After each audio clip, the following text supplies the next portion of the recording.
अगर 8 घंटे से ज़्यादा काम करने के लिए खुद प्रधानमंत्री नरेंद्र मोदी भी आपसे कहें तो आपको उनको भी मना कर देना है, क्योंकि कानूनी रूप से कोई भी आपका शोषण नहीं कर सकता और ये जानकारी आपको होनी चाहिए। आप किसी कंपनी में काम करते हो, किसी प्राइवेट स्कूल में टीचर हो, पेट्रोल पंप पर फिलिंग एजेंट हो या किसी फैक्ट्री में काम करते हो या फिर कोई सिक्योरिटी गार्ड, आपको ये जानना बहुत ज़रूरी है कि हर एक जगह पर काम करने के घंटे फिक्स होते हैं। ये जानकारी देने के लिए ही हम आज की ये वीडियो बना रहे हैं। आज हम बड़े सिंपल शब्दों में समझाएंगे कहाँ 8 घंटे का काम करना मैंडेटरी होता है, कहाँ पर ये एक्सेप्शन होता है, क्या कानून कहता है और अगर कोई आपका शोषण कर रहा है तो आप क्या कर सकते हैं। शुरुआत करने से पहले मैं आपको समझाना चाहूँगा कि 8 घंटे प्लस 1 घंटे का ब्रेक, ये होता है 9 घंटे का टोटल काम।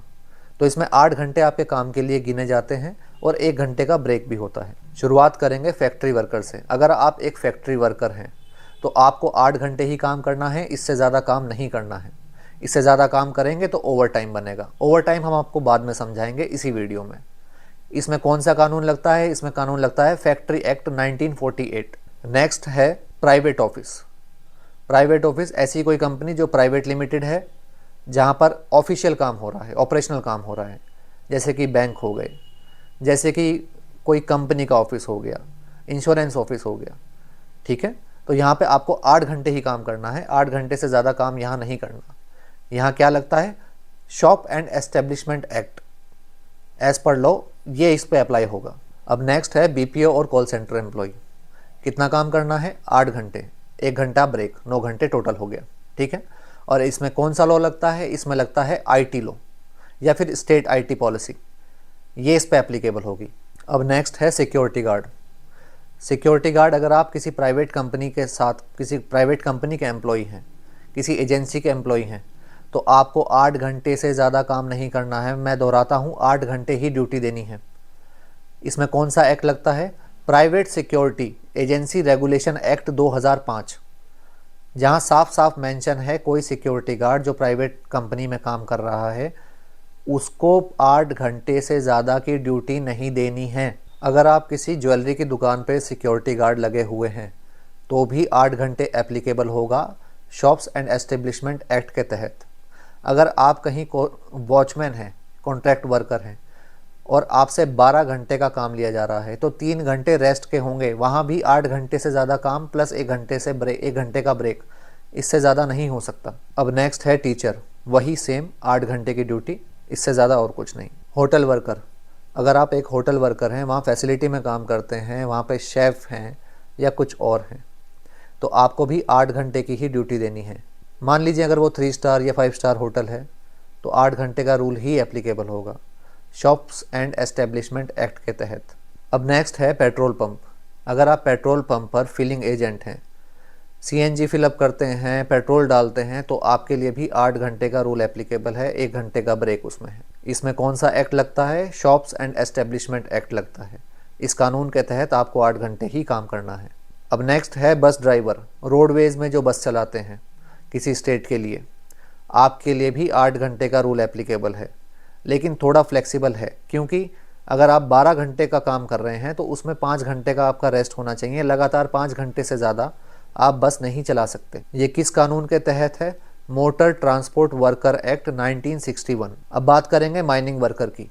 अगर आप एक माइनिंग वर्कर हैं और सरफेस पे काम कर रहे हैं, मतलब सतह पे काम कर रहे हैं, तो आपको भी 8 घंटे का ही वर्किंग है, आपके लिए भी 8 घंटे ही काम करना है आपको। यहाँ पर कौन सा कानून लागू होता है? Mines act 1952। माइनिंग वर्कर के लिए एक कंडीशन और है, अगर आप सतह से नीचे काम कर रहे हैं, अंडरग्राउंड काम कर रहे हैं, तो आपको 6 घंटे की ड्यूटी देनी है, मतलब आपको 6 घंटे से ज़्यादा काम नहीं कर रहा है। ये भी माइनिंग एक्ट 1952 के तहत है। अब तक जो हमने आपको प्रोफेशन बताए, ये सब वो प्रोफेशन है जहाँ पर 8 घंटे का रूल एप्लीकेबल है। आपको 8 घंटे काम करना होगा, 1 घंटा आपका ब्रेक होगा। अब जो हम आपको बताने वाले हैं ये वो प्रोफेशन है जहाँ पर 8 घंटे का रूल एप्लीकेबल नहीं है, और वो प्रोफेशन है डॉक्टर एंड नर्सिस। इनके लिए 8 घंटे का रूल एप्लीकेबल नहीं है, क्योंकि ये एक इमरजेंसी कंडीशन होती है। कभी सिचुएशन कुछ हो सकती है, कभी कुछ, तो यहाँ पर एक रूल एप्लीकेबल नहीं है। हालांकि उस रूल को फ्लेक्सिबिलिटी के तौर पे आगे जाके कानून के तहत अमेंडमेंट करके लाया जा सकता है, लेकिन फ़िलहाल इसमें कुछ नहीं है। पुलिस की ड्यूटी 8 घंटे के वर्किंग आवर्स के हिसाब से नहीं चलती। स्टेट की जो पॉलिसी होगी उसके अकॉर्डिंग उनको काम करना होगा।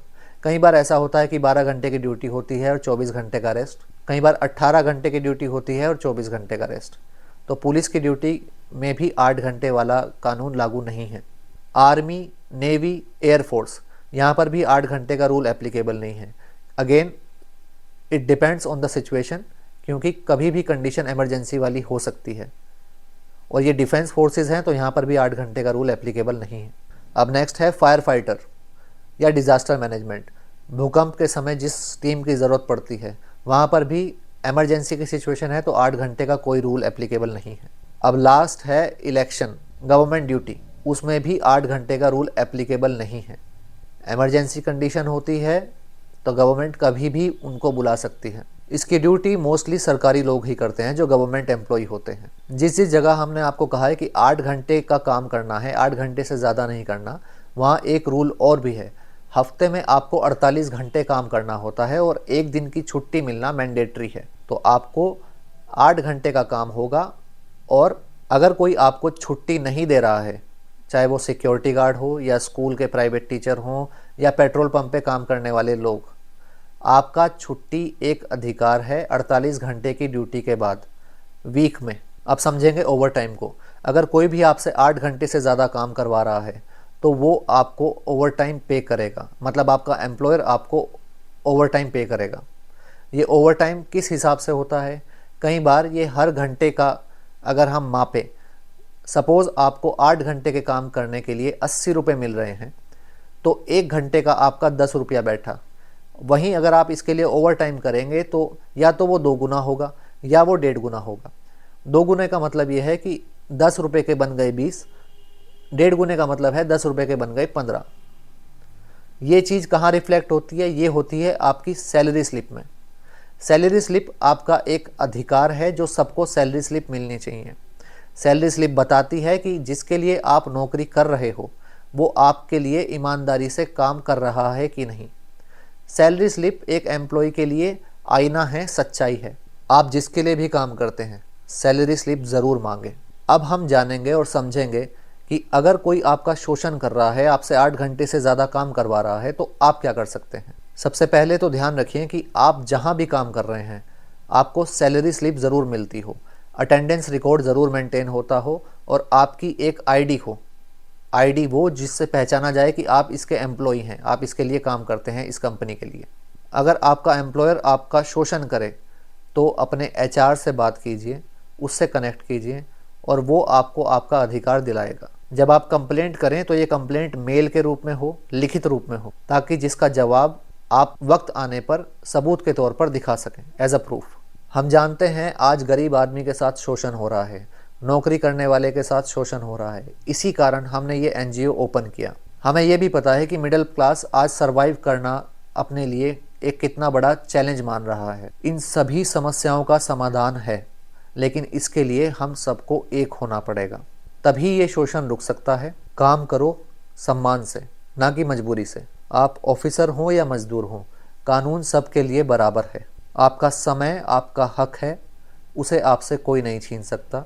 12-12 घंटे, 14-14 घंटे अगर आप काम कर रहे हो, महीने में छुट्टी भी नहीं मिल रही है आपको, और बिना छुट्टी के, तो आपको लगता है कि आप कोई जीवन जी रहे हो। ये जीवन आपके लिए एक बोझ है, या आप अपने सर पे कुछ ढो रहे हो, इसको महसूस करो। आप पढ़े लिखे नहीं हो, मैं समझता हूँ, लेकिन जो पढ़े लिखे हैं अगर वो भी अपने साथ ऐसा होने दे रहे हैं तो आप भी पढ़े लिखे नहीं हैं। आप समझिए कि आप अपने जीवन को बेहतर कैसे बना सकते हैं। जब इस देश में जुआ खेलने के लिए प्लेटफॉर्म है तो आपके अधिकारों का शोषण होने से बचाने वाला भी कोई है। यही जिम्मेदारी हम भी लेकर चल रहे हैं। मिनिस्ट्रीज़ हैं, लेबर कमिश्नरी है, ये आपको न्याय दिलाने की ही है। अगर आप चाहते हो कि आपको न्याय मिले, आपका शोषण ना हो, तो कृपया करके सब लोग जुड़ जाएं और अपनी ताकत बनाएं। हमने इस एनजीओ को इसीलिए खोला है क्योंकि हम जानते हैं कि भलाई करने के लिए कोई प्लेटफॉर्म नहीं है। हाँ, आपको ख़राब करने के लिए प्लेटफॉर्म। 12-12 घंटे 14-14 घंटे ड्यूटी में दोगे तो अपने परिवार को भी देखोगे? क्या चल रहा है परिवार में कुछ पता भी चलेगा? अपनी ज़िंदगी को थोड़ी वैल्यू दो, ऐसे ही मत अपनी ज़िंदगी को ख़राब करो। इससे बेहतर तो आपके पूर्वज खेत में थे, खेती कर रहे थे, आराम से रह रहे थे। मेहनत थी लेकिन शोषण नहीं था। इस शोषण से बचें। अगर आपका शोषण हो रहा है तो चुप मत रहिए। इक्वल केयर वेलफेयर फाउंडेशन आपके साथ है। ये वीडियो बनाया गया था आपको जागरूक करने के लिए कि आपका अधिकार क्या है और आपका शोषण कहाँ हो रहा है। मैं रिक्वेस्ट करूंगा आपसे कि आप हमें यूट्यूब पर और फेसबुक पर भी फॉलो और सब्सक्राइब करें। इस वीडियो के साथ हम एक PDF भी अटैच कर रहे हैं। इस PDF से आपको जानकारी मिल जाएगी जो हमने इस वीडियो में इन्फॉर्मेशन दी। आप उसको अपने पास संभाल के रखिए और वो आपके काम भी आएगी। इस जानकारी को जितने ज़्यादा लोगों से शेयर कर सकते हैं उतने ज़्यादा लोगों के साथ शेयर कीजिए। जिस काम को हम कर रहे हैं इसमें हमें बहुत से लोगों के साथ की ज़रूरत पड़ेगी। आप सबको एक होना पड़ेगा, तभी कुछ बदल सकता है, क्योंकि अकेले मुश्किल है और साथ मिलकर सब कुछ मुमकिन है। अगर आप चाहते हैं हम इसी तरह इस काम को करते रहें तो हमें आपके साथ की ज़रूरत है। हमसे जुड़ना होगा और हमसे जुड़ने के लिए आपको